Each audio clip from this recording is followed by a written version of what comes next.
Est-ce que les jeunes doivent céder, ou les vieux doivent céder la place aux jeunes? En politique, on ne cède pas de place.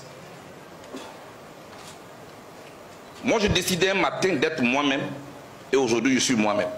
Je ne suis plus le porte-étendard d'un leader, je suis le leader moi-même. C'est une décision que j'ai prise. Ça me coûte beaucoup de choses, mais je l'assume. Parce que j'ai décidé d'être ainsi.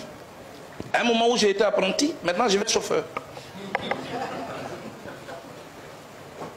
Après 34 ans qu'on ait obtenu le multipartisme en Côte d'Ivoire, nous voici, aujourd'hui, en train de parler des conditions pour obtenir ne serait-ce qu'une élection transparente. Et ça pose des problèmes dans notre pays. Et notre pays est devenu un pays à risque électoral. C'est-à-dire tous les 5 ans, on a peur. Parce qu'on ne veut pas s'entendre sur le minimum qui devait nous unir. C'est à ça qu'il faut travailler. Nous qui sommes là, tant que nous sommes dans cette salle, de quoi voulons-nous hériter? De quelle société voulons-nous hériter? D'une société de griots? D'une société en crise? D'une société sous tension? Refusons cette société sous tension. Refusons une Côte d'Ivoire à risque électoral. Et attendons-nous sur le minimum. Et ça dépend de nous. Ça a été réussi ailleurs, on peut le réussir ici. Moi, j'encourage les jeunes à s'engager. Donner à notre pays des institutions fortes, crédibles, transparentes. Établir des mécanismes structurels et non conjoncturels.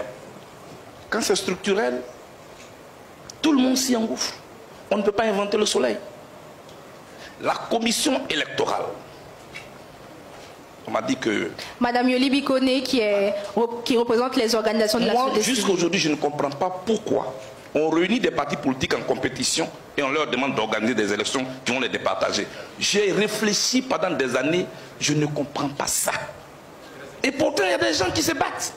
Ils viennent sur les plateaux, les partis politiques, ils refusent cela, et puis après, ils sont membres de la commission. Mais parce qu'ils y gagnent de l'argent.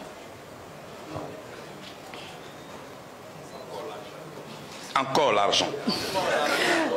Donc pour moi, cette tribune est la bienvenue. Je salue les participations de ces jeunes qui ont discuté sans s'égratigner, mais qui ont discuté de sujets d'intérêt national. C'est ça l'objectif de la 2024 va accoucher de 2025. Comment on va en 2025? Asseyons-nous et discutons. Voilà le message que moi je vais lancer avant de partir. Une élection, on y va pour gagner, certes. Mais quand on perd, ce n'est pas la catastrophe. Il faut savoir perdre. Pour se préparer de nouveau et revenir des plus belles. C'est ça aussi l'élection.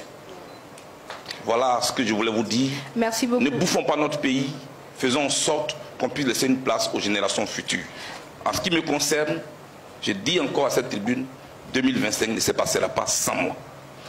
Merci beaucoup, Monsieur le Président. Merci beaucoup pour votre message.